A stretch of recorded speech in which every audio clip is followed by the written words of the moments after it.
자, 반갑습니다. 정인의 박 이재원입니다.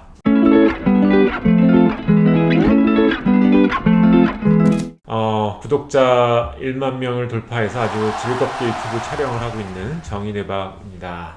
이제 조금 있으면 추석 연휴 여러분들이 아주 기다리시던, 근데 또 일부의 분들은 추석 때만 다가오면은 또 걱정과 스트레스가 많아지는 분들도 계시죠.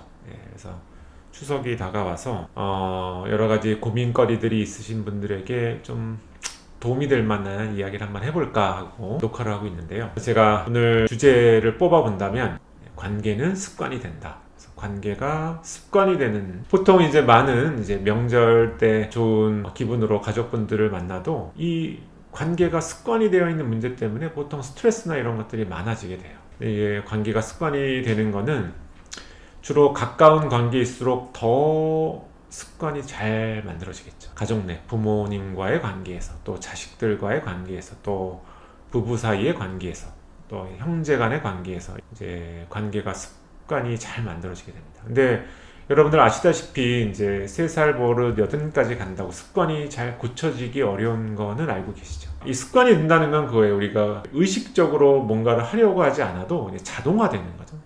그래서 관계가 자동화되는데, 이게 만약에 좋은 관계가 습관이 된다 그럼 매우 좋겠죠. 근데 이게 별로 좋지 못한 이런 관계도 습관화되기 때문에 이런 게 꼭 문제가 되는, 그래서 가족분들이 만나면은 즐거운 일도 있지만 스트레스를 받으시는 분들이 많은데, 이게 결국 이 관계가 습관이 된 문제 때문에 이런 게 생기는 게 아닌가, 이렇게 생각이 됩니다. 그래서 일단 어머님 같은 경우에는 저한테 아이들과 문제 때문에 오시는 많은 분들이 있는데, 그 중에 이제 겪는 굉장히 큰 문제 중에 한 가지가, 약간 아이들의 감정 배설구가 된 것처럼 부모님이 그런 위치에 놓이시게 되는 경우가 굉장히 많아요. 특히나 자식분들이 이제 다 컸는데 이제 스트레스를 받고 있다. 그러면은 이게 꼭 이제 부모님이 잘못한 문제가 아니더라도 본인의 그런 억울하고 스트레스 받고 막 이런 것들이 항상 어머님한테 투사가 돼서 이쪽으로 배출이 되게 돼요. 이제 어머니 입장에서 봤을 때는 얘가 내가 이렇게 만만한가, 내가 좀 우스운가, 엄마라고 막 해도 되는 건가, 이런 식으로 좀 서운한 느낌을 받으실 수가 이제 있을 것 같아요. 근데 그거는 이제 어떻게 놓고 봤을 때는 어머님이라고 하는 위치가 사실은 그런 위치예요. 굉장히 편한, 아무한테나 말하기 어려운 내용도 좀 쉽게, 나를 굉장히 잘 이해해 줄 수 있을 것 같고, 눈 감아주고 다 뭔가 받아주고 이럴 수 있는 인물 같은 이런 이미지가 사실은 어머님이라고 하는 이미지죠. 그렇게 되다 보니까 자식들은 스트레스나 여러 가지 어려움이 있을 때 이제 어머니한테 약간 여러 가지 본인의 불편한 이런 것들을 다 엄마 탓이야 그러면서 다 이게 쏟아내는 경우가 이제 많이 있죠. 네. 이게 또 한 번, 두 번 받아주시다 보면 이거는 제가 이제 습관이 된다고 말씀을 드렸잖아요. 자동화가 되는 거예요. 그다음부터는 스트레스 받는 일이 있으면은 자동적으로 이제 어머니가 그런 피해자가 되게 되는 거죠. 그래서 그런 분들한테 제가 항상 말씀드리는 내용 중에 한 가지가, 어머니, 그거는 어머님이라고 하는 위치가 바로 자녀분들한테는 굉장히 편한 존재이기 때문에 그런 거고, 반대로 자식들이 너무 잘 됐어요.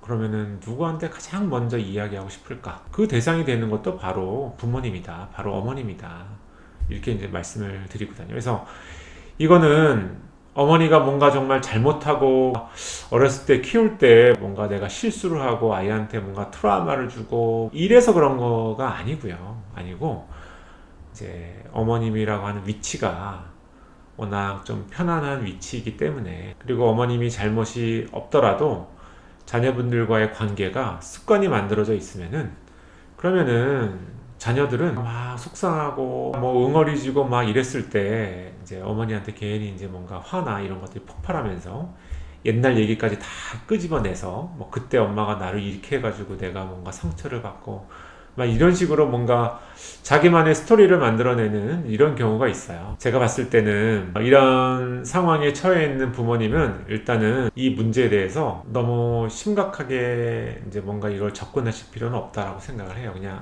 얘가 얼마나 스트레스 받았으면 이러겠냐, 내가 그렇게 편한 위치에 있다 보니까 얘가 너무 스트레스가 많구나. 그러면서 이 감정의 배출구 역할을 하는 거를 자꾸만 좀 끊어내셔야 됩니다. 이제 그런 이야기를 너무 오랫동안 듣고 그거에 대해서 막 화가 나가지고 또 자녀하고의 또 뭔가 어떤 갈등이 일어나고 이런 거는 좋지 못하고요.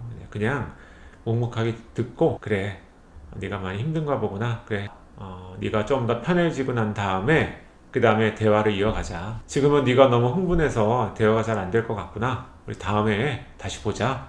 오늘 만남은 이것으로 끝. 이렇게 좀 뭔가 이제 좀 종료를 하고 시간을 가지시는 게 제가 봤을 때는 제일 좋고요. 약간 좀 띄어내는 듯한, 그렇게 돼야 결국은 그게 자녀분들을 위한 길이 되기도 해요. 그래서 부모한테 막 욕도 하고 막 성질을 내고 이런 게 그럼 부모 이제 자식들한테는 트라우마가 안 되느냐? 아니거든요. 결국 트라우마가 됩니다. 그래서 이런 것들을 어머니한테 막 뭔가 쏟아내는 것을 하지 못하게 차라리 어머님이 자리를 피하시는 게 제가 봤을 때는 가장 좋은 방향이 될 수 있습니다. 그래서 서로 좀 험한 말 이런 것들을 좀 덜 듣게, 아 그래 네가 아직은 지금은 대화할 만한 상태가 아니구나, 이렇게 해서 뭔가 중단하고 종결을 하는 이런 식으로 대처하고 처리를 하시는 게 좋을 것 같고요. 이게 매번 명절마다 계속 반복이 된다 그러면 이제 관계가 습관이 된 거거든요. 이 습관은 고칠 수는 있습니다. 습관은 고칠 수는 있는데 양쪽에 굉장히 노력이 필요해요. 습관을 개선하는 방법. 습관을 개선하려면 머릿속에 내가 앞으로는 어떻게 할 거야 라고 하는 생각을 계속 갖고 있지 않으면 무의식적으로 그냥 다 나와버리게 돼요. 제가 이제 습관의 문제 때문에 저한테 커플이 왔어요. 일단은 갈등 있는 두 분한테 서로 상대방이 가장 고쳤으면 좋겠다 싶은 거를 한 5가지만 적으라고 해요. 순서대로 가장 내가 보기가 힘든 거, 가장 상대방을 화나게 하는 행동을 5가지만 적어와라. 그리고 약속을 합니다. 그래서 남편분도 와이프의 첫 번째 문제되는 행동, 와이프도 남편이 생각하는 첫 번째 문제가 되는 행동은 딱 일주일 동안은 하지 않는 거 서로 약속을 해요. 그래서 일주일 동안 무슨 일이 있어도 요거는 참자. 그래서 이렇게 본인이 애쓰고 노력을 해야 이 관계가 개선이 될 수가 있어요. 그러니까 관계가 만들어지고 난 다음에는 이 습관을 개선하기가 너무 어려우니까 결국은 거리를 두면서 살 수밖에 없거든요. 남은 평생 얼굴을 더 안 본다든지 이런 식으로 살 수밖에 없는 이런 관계가 되게 돼요. 한 일주일 동안 해봤는데 이게 어려웠다. 당연히 어려울 수밖에 없어요. 그러면은 상대방한테 이런 행동이 나왔을 때 내가 정말 아주 이성적인 상태라고 한다면 내가 어떤 식으로 상대방에게 이야기할지, 예를 들면 남편이 막 와이프한테 무시하는 이야기를 해요. 그러면은 와이프가 화가 나겠죠. 그러면은 욕을 한다든지 큰 소리 친다든지 하는 식으로 대응을 했을 거예요. 근데 이 와이프 입장에서는 남편의 그 화가 나게 하는 그 표현을 제발 안 했으면 좋겠어요. 그러면 그거를 리스트 1번으로 딱 갖다 놓는 거예요. 근데 1번을 다 갖다 놓고 일주일 동안 안 하기로 했는데 남편이 그래도 계속 해요. 왜냐하면 습관이 됐기 때문에. 그죠? 일부러 하는 거는 아니고 습관이 됐기 때문에 자꾸만 나오는 거예요. 그러면은 그 행동이 나왔을 때 내가 할 수 있는 가장 이성적인 어떤 말, 이거를 미리 준비를 해 놓는 거죠. 예를 들면 어떤 표현은 나를 너무 화나게 만드니까 요거는 이런 표현으로 바꿔주세요 라고 하는 걸 미리 정해 놓는 거예요.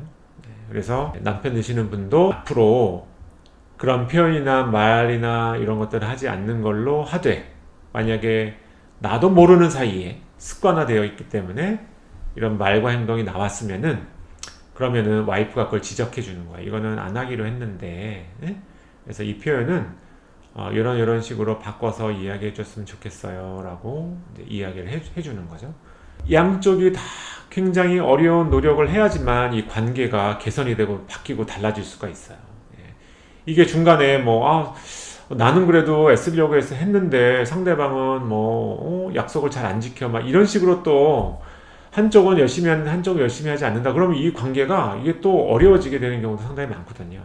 그래서 관계가 습관이 되기 전에 가족 내에서 이 어떤 감정의 배출구 같은 역할을 하는 상황을 자꾸만 없애야 되는 거고요. 만약에 그런 상황이 벌어졌다면은 더 이상 상대방에게, 서로에게 이게 상처가 되지 않도록 그런 시간을 어떻게든 빨리 종료하고 줄이는 쪽으로 관계가 습관이 되는 이런 상황을 매듭 지으시는 게 가장 현명한 방법이 아닐까 이렇게 생각을 하게 됩니다. 자, 그래요. 이거는 어디도 나와 있지 않고 어디 정답도 없고 굉장히 어려운 내용이긴 해요. 그래서 제가 여러분들을 이제 면담을 하면서 제 나름대로 지금 해보고 있는 여러 가지 방법 중에 한 가지를 이제 말씀을 드려봤습니다. 그래요. 이제 조금 있으면 추석 명절 습관화된 관계를 어떻게든 잘 해결을 하시고 좋은 관계로 나갈 수 있는 좀 뜻깊은 추석이 되셨으면 좋겠다 이런 마음으로 영상을 찍었습니다. 제 영상은 여기서 마치도록 하겠습니다. 감사합니다.